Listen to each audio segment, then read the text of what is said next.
Hey guys, welcome back to my video. কেমন আছো তোমরা সবাই? আশা করি সবাই খুব ভালো আছো, সুস্থ আছো। আর আমিও বেশ ভালো আছি। ঠান্ডা তো প্রচণ্ড পড়েছে, আর শীতকাল বুঝতেই পারছো, মানে শীতকালের অর্ধেক চলে গেল। ঠিক আছে, অনেকের বাড়িতে হয়তো পিঠে পুলি খাওয়াও হয়ে গিয়েছে, আমাদের এখনও খাওয়া হয়নি। আজকে হচ্ছে আমাদের বাড়িতে পিঠের আয়োজন চলছে। তো কি পিঠে হচ্ছে, কি করব, সবটাই তোমাদের সঙ্গে শেয়ার করবো। আজকে তোমরা বলো না যে কিছুই পারে না, খালি ভিডিও করে দেখায়। তো হ্যাঁ, আমি পারি না, ভিডিও করেই দেখাই। সেটাই করব আজকেও, তাই করব। মা পিঠে বানাচ্ছে, তো কি বানাচ্ছে সেটা তোমাদের সঙ্গে শেয়ার করব। আর ভিডিওটা অবশ্যই কমপ্লিট দেখো, ভালো লাগলে লাইক কমেন্ট করে দিও। তো চলো। পিঠের জন্য মা ফার্স্টেই এখানে সন্দেশ নিয়ে নিয়েছে, আর সেটাকে গরম কড়াইতে কিছুটা ময়দা দিয়ে মিক্সড করে নিয়েছে, কারণ সন্দেশটা যখনই একদম গরমের ওপর যায় তখন সেটা গলে যায়। আর তারপরে এখানে একটা গামলা নিয়ে তার মধ্যে লবণ দিল, আর তার মধ্যে বেশ কিছুটা গরম দুধ দিয়ে দিল। এবার দেবে হচ্ছে চালের গুঁড়ো, চালের গুঁড়ো না, ময়দা দিয়ে নিল। কতটা ময়দা দিয়েছে পরিমাণ আমি ঠিক বলতে পারবো না, যা দেখাচ্ছি এই আমিও শিখছি, তোমরাও একটু দেখে নাও। তারপরে দিয়ে এটাকে মিক্সড করে নিল। আর তারপরে দিল সুজি, আর তার সাথে দিল বেশ কিছুটা চিনি। তো কে কীরকম মিষ্টি খেতে পছন্দ করো সে তার মতো দিয়ে নেবে। আর সত্যি বলতে পিঠে আটা জিনিস না একদম পারফেক্ট না হলে হয় না। আর তারপরে দিয়ে নিল ঝোলা গুড়। এই দেখো, এবার সবগুলো এর সঙ্গে দিয়ে এরকম অল্প অল্প করে মিক্সড করে নেবে। একবারে সব মিক্সড করতে গেলে দলা পাকিয়ে যেতে পারে, তার জন্য অল্প অল্প করে দিতে হবে আর মিক্সড করতে হবে। তো আমি মার কাছ থেকে এখানে শিখছিলাম। আর তারপরে এখানে দিয়ে নিল চালের গুঁড়ো। এবার আর কিছু দেওয়ার নেই, সবগুলোকে ভালো করে মিক্সড করে নিতে হবে। তো মা এখানে মিক্সড করুক। আর এই দেখো আমি এখানে যে আমি কী করছিলাম জানি না, আমার খুবই আনন্দ লাগছিলো, তাই জন্য আমি এরকম করছিলাম। আর এই যে মা এখানে সব কিছু মিক্সড করে নিচ্ছে। তো চলো মিক্স করার পরে কীরকম লাগছে তোমাদেরকে দেখাই। এই দেখো এরকম হবে, মানে খুব ঘনও না আবার একদম পাতলাও না। আর তারপরে এখানে দিয়ে নিয়েছে একটা ননস্টিক কড়াই, আর একটা বেগুন কেটে নিয়েছে যাতে বেগুন দিয়ে তেলটা মাখাতে পারে, বেগুনের বোটাটাকে নিয়ে নিয়েছে।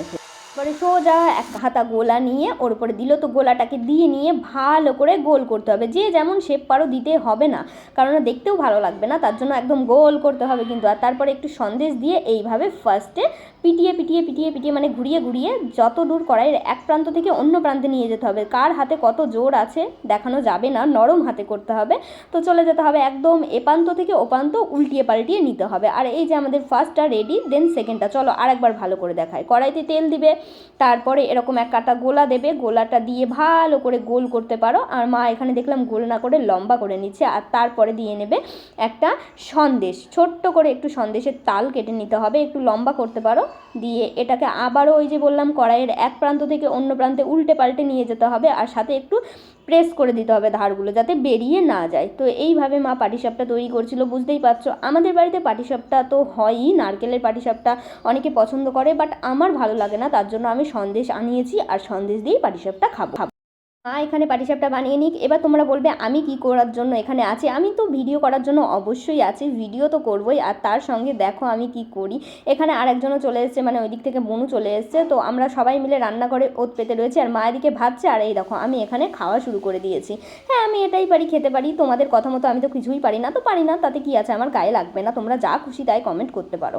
আর এই দেখো এটা হচ্ছে আমার ঠাকমা ঠাকমা ঠাকমা, মুখের হাসিটা দেখেছো কি সুন্দর। আর এই দেখো আমার মতো আরেকজনও নাচতে শুরু করে দিয়েছে। ওর যে কি আনন্দ হচ্ছে তা ওই জানে, মানে ওরও আনন্দ হচ্ছে সাথে আমারও আনন্দ হচ্ছে। তো নাচের গুতোই কোলে তো উঠবেই না, জোর করে কোলে চেপে চুপে ধরে প্যান্ট পরানো হলো, প্রচণ্ড ঠান্ডা। আর তারপরে ওর কাণ্ডটা দেখো, একটা বোরোলিনের বাক্স পেয়েছে, তো সেটাকে নিয়ে খানিকক্ষণ ফেলাছেড়া করলো। তারপরে এই যে বড় মানুষের জুতো, মানে অনেক ছোট হয়ে গেছে ওর পায়ে আমার যা মনে হচ্ছে, তো এটাকে পরার জন্য অনেকক্ষণ দিয়ে জোড়াজোড়ি করছে। আর তারপরে পরে নিয়ে ঘরের এ মাথা থেকে ও মাথা, ও যে কী করে হাঁটছিল, ওর চটি পরে ওর হাঁটতে গেলে তো হোঁচট খেয়ে খেয়ে পড়ে যায়, কিন্তু এই যে বড় মানুষের চটি এটাই ওর খুব আনন্দ লাগছিল। তো পরে পরে হাঁটা প্র্যাকটিস করছিল, আর দিব্যি হেঁটেও যাচ্ছিল। কি সুন্দর লাগে না, বাচ্চা টাচ্চা থাকলে বাড়িতে এইসব জিনিসগুলো দেখা যায়। আর ওকে আমরা খুবই ভালোবাসি, আগেও বলেছি। তো মা এখানে এই যে পিঠে করে নিয়েছে, আর আমি সবাইকে দিয়ে দিয়ে বেড়াচ্ছিলাম। তো সাথে শুধু বলবো না যে দিয়ে বেরিয়েছি, সাথে কিছু ফটোও তুলে নিয়েছি। পিঠে খাচ্ছি, ফটো তুলবো না তাই কখনো হয়? ফটো তুলবো, পোস্ট করবো, তোমাদেরকে লোভ দেখাবো। তো চলো মা এখানে পিঠেগুলো বানিয়ে নিক। আর ভিডিওটা কেমন লাগলো অবশ্যই কমেন্ট করে জানিও, ভালো লাগলে একটা লাইক করো, আর আমার চ্যানেলটাকে একটু সাবস্ক্রাইব করে দিও। তো মা এখানে পিঠে বানাক, আমরা খাই, তোমরা লোভ দাও। চলো দেখা হচ্ছে অন্য কোনো ভিডিওতে, ততক্ষণের জন্য ভালো থেকো, সুস্থ থেকো, টাটা, বাই বাই। ভালো থেকো সবাই। আর কি করছো, চ্যানেলটাকে সাবস্ক্রাইব করো জলদি জলদি।